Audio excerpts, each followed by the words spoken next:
యాదగిరిగుట్టలో CM Revanth Reddy పర్యటించారు. తొలుత శ్రీ లక్ష్మీ నరసింహస్వామిని ముఖ్యమంత్రి రేవంత్ రెడ్డి దర్శించుకొని అనంతరం యాదగిరిగుట్ట శ్రీ లక్ష్మీ నరసింహస్వామి వారి క్షేత్రంలో 99,55,00,000 రూపాయలతో ఆలయ అనుబంధ అభివృద్ధి పనులకు ముఖ్యమంత్రి రేవంత్ రెడ్డి శంకుస్థాపన చేశారు.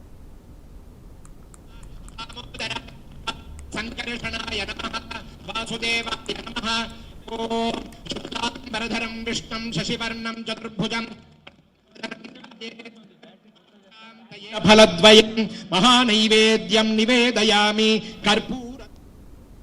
సుమారు 43,80,00,000 రూపాయలతో వేద పాఠశాల, 9,87,00,000తో స్వామివారి నిత్య కళ్యాణ మండపం నిర్మాణం, 1,41,00,000తో వైకుంఠ ద్వారం నుంచి కొండపైకి వెళ్లే మెట్ల మార్గానికి పైకప్పు నిర్మాణం, 1,35,00,000తో రథశాల వైపు మాడ వీధులకు మెట్ల నిర్మాణానికి శంకుస్థాపన చేశారు.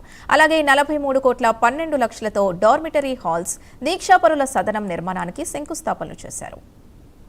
శుభ సందర్భం ఇది.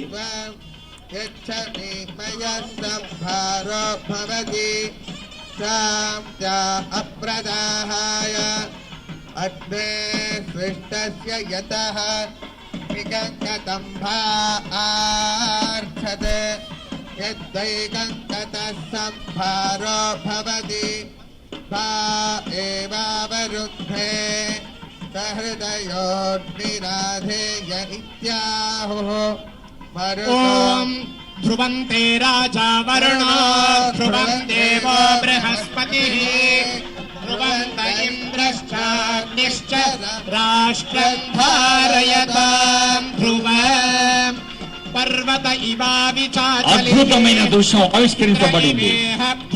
యాదగిరిగుట్ట దేవస్థానంలో నిర్మాణాలు, అదనపు సౌకర్యాలను ఆవిష్కరించిన ముఖ్యమంత్రి గారికి ఆ స్వామి ఆశీస్సులుండాలని భావిస్తోంది యావత్ భక్తలోకం.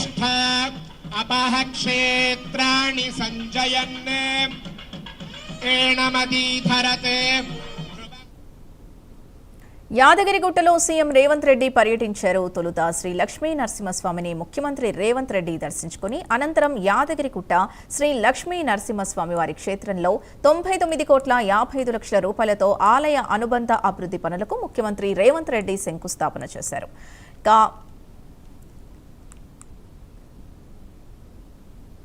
ఇక్కడ వెలిసిన యాదగిరిగుట్ట ఈ దేవస్థానాన్ని అంతర్జాతీయ ఆధ్యాత్మిక కేంద్రంగా మలసాలని సుమారు 43,80,00,000 రూపాయలతో వేద పాఠశాల, 9,87,00,000తో స్వామివారి నిత్య కళ్యాణ మండప నిర్మాణం, 1,41,00,000తో వైకుంఠ ద్వారం నుంచి కొండపైకి వెళ్లే మెట్ల మార్గానికి పైకప్పు నిర్మాణం, 1,35,00,000తో రథశాల వైపు మాడ వీధులకు మెట్ల నిర్మాణానికి శంకుస్థాపన చేశారు.